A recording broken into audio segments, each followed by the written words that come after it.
One Piece chapter 1184 is here, and it is time to get into the exploration. Will we remain in the Young Brook show? That would be my assumption. And I am seeing the title of the chapter here is We're All Bones When We Die. So I think it's a pretty safe assumption that we're going to stick inside this flashback that we started last chapter. So probably going to be completely in the past.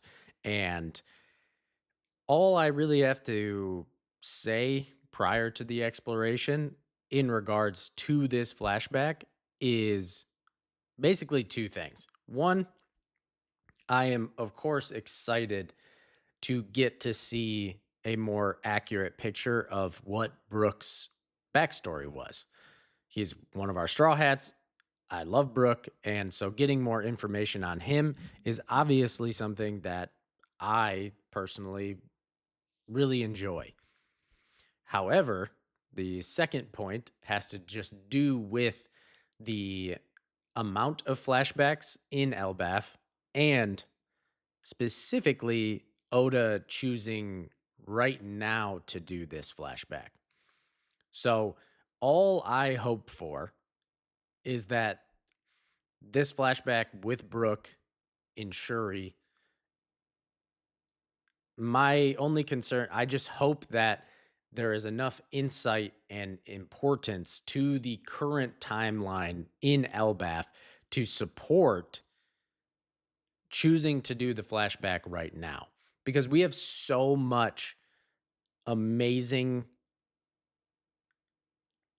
situations going on in the current timeline that pulling us away from it now, especially after we got some of the longest flashbacks in One Piece, it just, like I said, I hope it holds enough weight to justify going right now.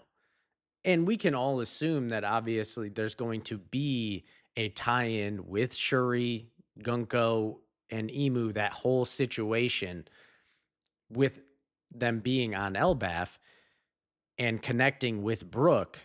But again,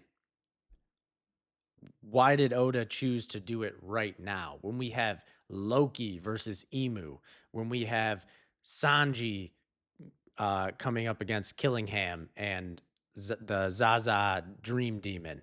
We have Zoro going to battle against Summers. There's so much good stuff that Oda set up in Elbaf, and we were finally getting into the meat and potatoes of it, and then he rips us back away. So I think we can all just hope that there is significant weight gleaned from this flashback that justifies doing it now, and maybe not like instead after a few things happen in the current timeline. So that's my 2 cents on the flashback for Brooke. Overall, I am excited. I want more information on him, but I just hope that it is significant and it's not just like putting plot points together. So, without further ado, we are going to get into the exploration of 1184. And I am seeing the cover page here, and it is Brooke getting electrocuted by electric jellyfish while swimming in the sea.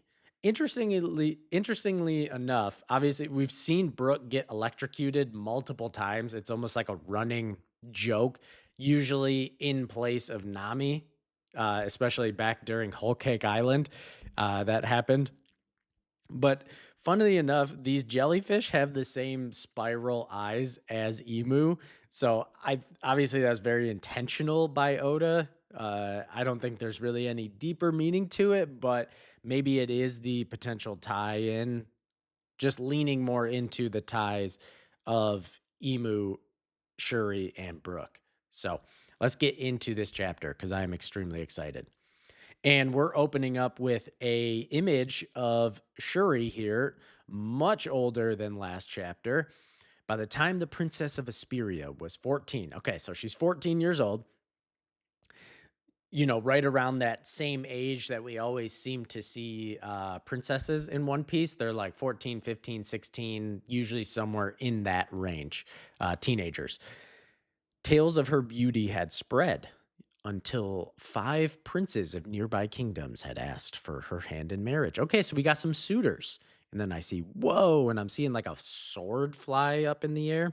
And here we have the full image of Shuri.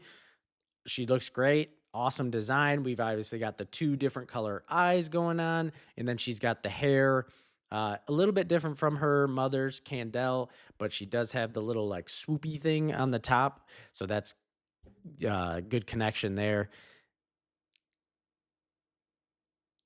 Oh, okay. So these are all the 5 suitors, and we're seeing them all with like the bump on their head. And the one guy we saw actually fighting is like, I yield. And she's chastising them for all being so weak. That's hilarious. I don't like weak men or men who can't play music. And they're all like, music? So, Brooke. So, you're just talking about Brooke still. So, clearly, even after the time has passed from her being like a young child, her affection or adoration of Brooke is still present. And then now I'm seeing on the next page, here we are with Brooke again. And they are doing, it's like almost the exact same pose or walk through the garden that they were having last chapter, but she was a little child. But now she's a bit older and now a teenager. Brooke still pretty much looks the same, strapping, young, and tall with his afro, and he is now age 27. Okay, so yep, it's been 7 years. He's still the battle convoy commander. I hear you defeated all the princes in combat, Princess Shuri. I sure did. You like strong women, don't you, Brooke? Well, I'm a lot stronger now. And she winks at him, and I'm a lot cuter. I suppose you are.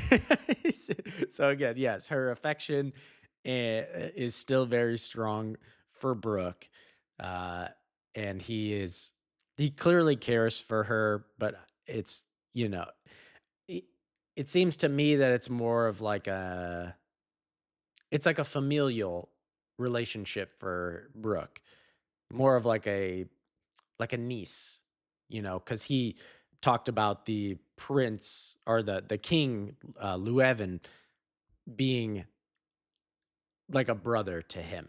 So this would his brother's daughter. It's like a niece. So, and I bet my okay, no, unnecessary. Thank you, Brooke. Thank you for stopping that. She's talking about her chest getting bigger, and he shuts it down right there. Stop that. It's undignified. Thank you, Brooke. Please, please don't do the weird thing. You're 27, she's 14. Let's just I know Japanese, there's some different situations going on, but I'm proud of you, Brooke. Just shut that down. Thank you. Oh, why do you have to talk like Papa? Because it's good. Be dignified. Not only because you are a prince, but because that is how you should carry yourself in general. And then Brooke is going, he's down on a knee to these other 2 ladies. Ah, beauteous ladies. Might I have a gander at your garters? There he goes. A peek at your panties. Who's undignified now? And she chucks her sword at the back of his head. That is hilarious. So, this antic of Brooke that we have all come to know and love and see in all various sorts of situations has been around for a long time. He just can't help it. But she's got a good point. That is mighty undignified. So that's the pot calling the kettle black there when he, turned it back at her. That's honestly hilarious. Okay, now they're sitting in the garden. Brooke's playing some music. Cows and frogs, slaves and kings, we're all bones when we die. Okay, so there's the chapter title right there. Cows and frogs, slaves and kings, we're all bones in the end. That's all there is to say. Yeah. Yo. Yes. And Shuri's laughing. I love all your songs, Brooke. It's a very, very cute relationship. And it's going to just make it that much more painful when we inevitably get to the point where this all crumbles around us, thanks to assumedly Emu, or at least the celestial dragons in the world government, which, oh, shocker. You really love Papa, don't you, Brooke? And Mama, too, of course. Yes, I owe him everything. If I hadn't met your father, I'd be nothing but bones by now. So he's saying he'd be dead at this point. And whoa, we're going in another flashback inside of the flashback, just like the earlier ones in Elbaf. Oda loving the flashback inception. But we're going all the way back to 11-year-old Brooke. He appears to be like peering through a gate or a window of some sort, looking rough, mighty rough. They're so lucky. School, real instruments. They sound so pretty. Oh, okay. So he's listening into a school that is has musical instruments. Hey, uh-oh. Okay, calm down, people. That is so sad. That's so sad. They're like calling him a nasty little boy, like, and he's scaring the students and talking about the stench and the shame of the country. Like, you people are detestable. This is a young boy, like 11 years old, and he clearly has a deep appreciation for music, which is exactly what your kingdom like prioritizes. And you guys are sick. Can't stand people. Trash dump. Okay, so Brook is it's like in Goa Kingdom. You know how they had the whole poverty-stricken city basically within the trash heap surrounding the royal aristocratic part of the city. Let's blame the king. We need a new king. One day we'll get to play real music. Dad and mom and dad and mom and little bro were all starving in skin and bones. What? Yo, is that true? Is that so? You're telling me he's playing like a song because clearly music for Brooke is his escape from reality. It's his way to channel his inner turmoil, but also his vigor for life. He channels it through music. But like what he's saying here, that's his potentially it sounds like his dad, his mom, and his little brother all starved to death. And he's singing about it. How am I even alive? Eating toads so I can thrive. Let's blame the king. We need a new king. Oh my gosh, dude, this is brutal. This is honestly brutal. That's crazy. These are terrible lyrics. Did you make them up? Oh, it's okay. So it's Lou Evan here. And is that? It's my violin. That's a violin. Okay, so he's industrious. He made it out of like a glass bottle and some wire. He's like, doesn't it sound nice? Sure, way to be creative.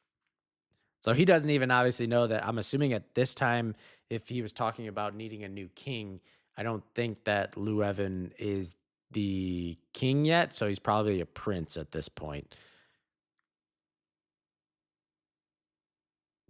I'm not that old. I'm only 21. Yo, you are looking rough. Brooks like, you came here before. Are you a fan of mine, old man?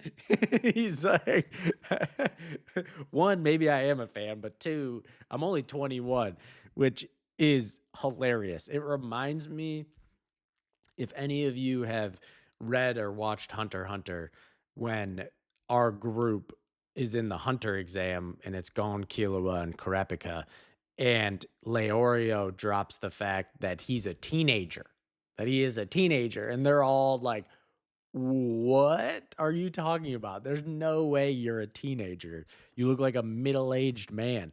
So this reminds me of it a lot.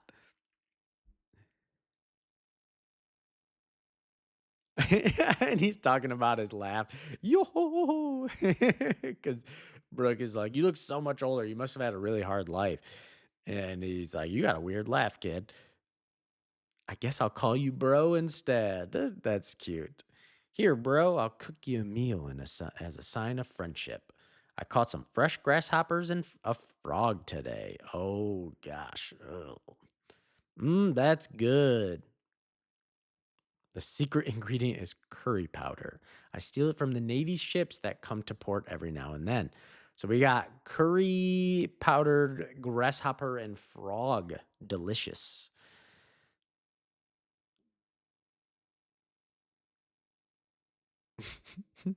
This is hilarious. And Lou Evans looking at it like with surprise. And he's thinking about, oh, all of the fine dining that he is served being royalty. And he's also thinking about, looks like a suitor. Your Highness, this is the daughter of the Saffron Zaibatsu. She graduated top of the class from Inoa Academy. And he just like doesn't seem to care. So he clearly has conflicting feelings from his status and his upbringing. And Brooke's like, what's up? Like it's so good it made you tear up. Oh right. And he's thinking to himself, this is Asperia too. I'm just so it's not only he's thinking of all the finer things and what it's like at the top of Asperia, but then he is seeing literally what is in the gutter in the trash heap as well. And he's actually trying it. You see the lightning bolts flying off of him. Obviously, it was disgusting, but he's a trooper and he ate it. So good, it makes you shiver, huh? I'm glad you like it so much. Hang on, bro. I'll sing you a song now. What? You want to pay me? Don't bother, bro. We've each got our troubles, don't we? Wow, Brooke is such a good, good little boy. And he's got booze. It's showing him coming back. He's got booze. They're fishing together. Brooke's just playing music. Oh my gosh. Lou Evan clearly was a bit of a rebellious prince, clearly refusing to conform to that type of life. It's really cute. The relationship is great. One day, Asperia, Cello Port. It's a naval escort ship. Load the merchant ships with instruments. Be very careful. They're fragile. And we got drip, drip, some blood. Brooke, what happened? No. Did you get caught stealing the curry powder? Is that what is happening? I don't know what you mean. You got the wrong guy. Don't lie to me, you little mule. Where's the powder the gangsters told you to carry? Where'd you hide it? The gangsters. He's not talking about curry powder. Like, what? We paid a lot of money for that stuff, and you're supposed to give it to us. And instead, what do we find? Curry powder. Oh gosh. So these are dirty Marines that are in cahoots with a gangster, and they think Brooke is a drug mule, but he only has curry powder on him because that's what he was there stealing for his food. Oh, and Brooks just going into a song. He's doing the song. He's doing the "We're all bones when we die" song. Stop singing. It'll be over in a moment if I keep singing. So long, stray dogs. So long, bro. Oh, he's already resigned himself to being gone. Either way, he's seen our faces. We got to kill him and go after the gang. Dang. We're all bones when we die. Brooke. Oh, yeah, Llewellyn. He busting through the front door. Let's go. Can he actually fight? Because when we see him in like when we saw him last chapter, dude does not look like he could fight to save his life.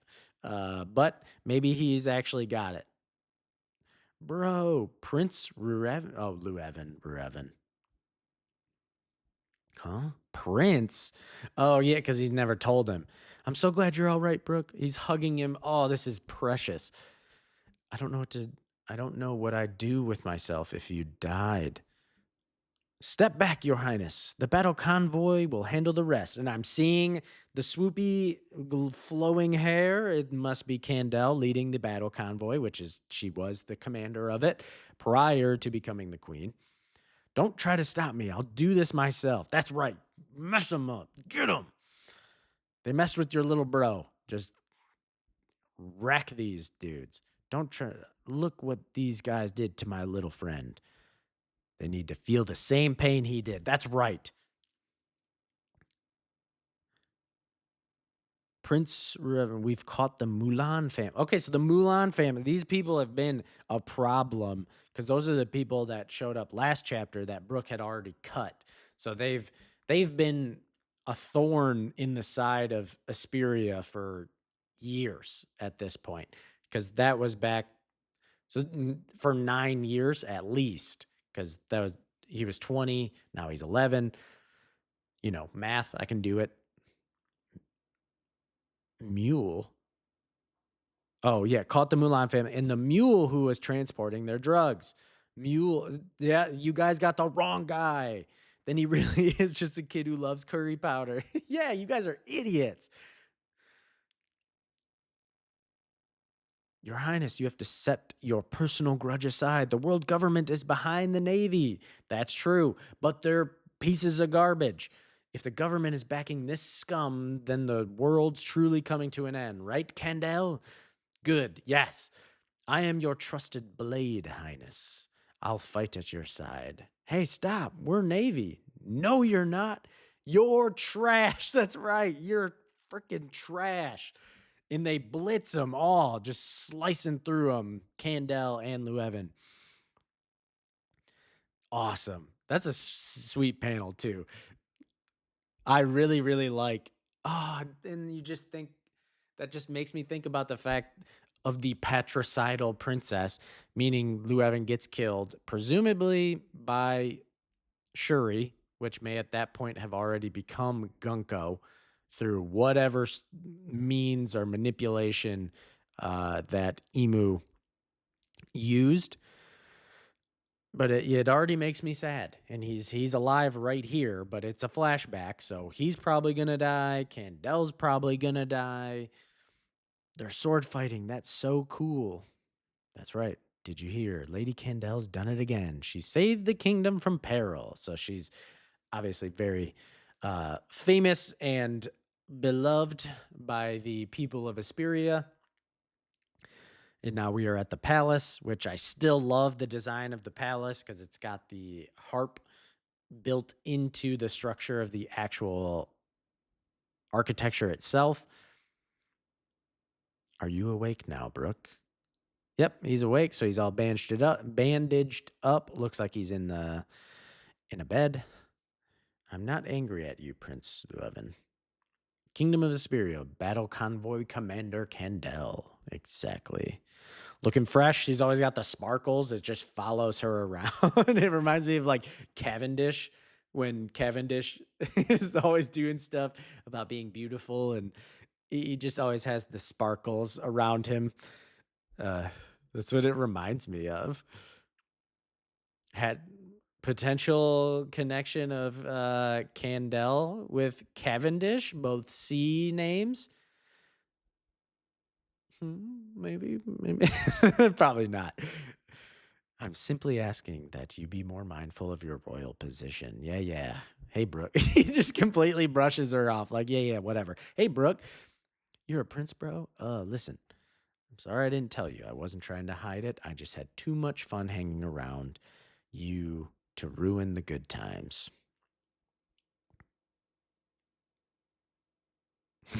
And he's like, don't tell anybody about stealing the curry powder. Every time Prince Revan went missing, we went into a panic trying to find him. I never would have guessed he was passing the time with such an adorable little friend. And she taps Brooke and she's all sparkly. Oh, and he's got the he's, he's got the Sanji going on, the nosebleed, the hearts. So this is obviously the moment that probably sparked his love for Candel that traverses through time. Oh, I'm sorry. I didn't know your wounds were so deep. Nah, he's fine. Ignore him. That's right. Evan's like, no, no, no. That's not. It's not from the wounds. It's from you. It's from a totally different situation. So just ignore him. He's fine. More importantly, listen up. This guy's my favorite musician. Let's go. Oh, that's awesome. Yes. Yes. He's like, give him a room in the barracks, give him some real instruments to play, and make it so he can attend school. So he's like sponsoring Brooke, which is amazing. We've got a new star in Asperia. Brooke is laying there. Oh, and it's like he's laying there. Maybe they think he's asleep because Brooke is like, huh? And you see Llewellyn in the background. I love this guy. If we keep him around, life in the palace is going to be way more fun. Oh, chapter end. And Brooke is he's crying obviously because he's got a place to belong again, and he's probably getting that feeling of the family that he lost, and now he's got a newfound family, which is a huge thing in One Piece. So it is beautiful. I actually really love Prince Llewellyn's character. He's a really good dude, and he made a massive impact in Brooke's life. But it just makes the inevitable downfall that much more painful. But that is the end of chapter 1184. Beautiful flashback, pretty much what we expected. I would assume that now seeing this, we will flip back to the timeline that started this chapter. So when Shuri is 14 and Brooke is 27, and that's probably when things are going to go downhill pretty quickly. And honestly, after this chapter, I am not ready for it. I'm not ready for it. It's going to hurt. But I'm hoping it brings to light some pretty significant revelations that we can then bring forward back into the current timeline on Elbaf to bring some emotional weight to whatever is going to happen between Brooke and Shuri. So that's probably a bit of a shorter one, but if you've made it this far in the video, I greatly appreciate you guys. As always, if you're returning, thank you. If you're new, also thank you. You guys are great. And I'm just happy to be here reading One Piece with you guys. So I hope you guys are having a great day or night wherever you're at, and I will catch you guys in the next one. Peace.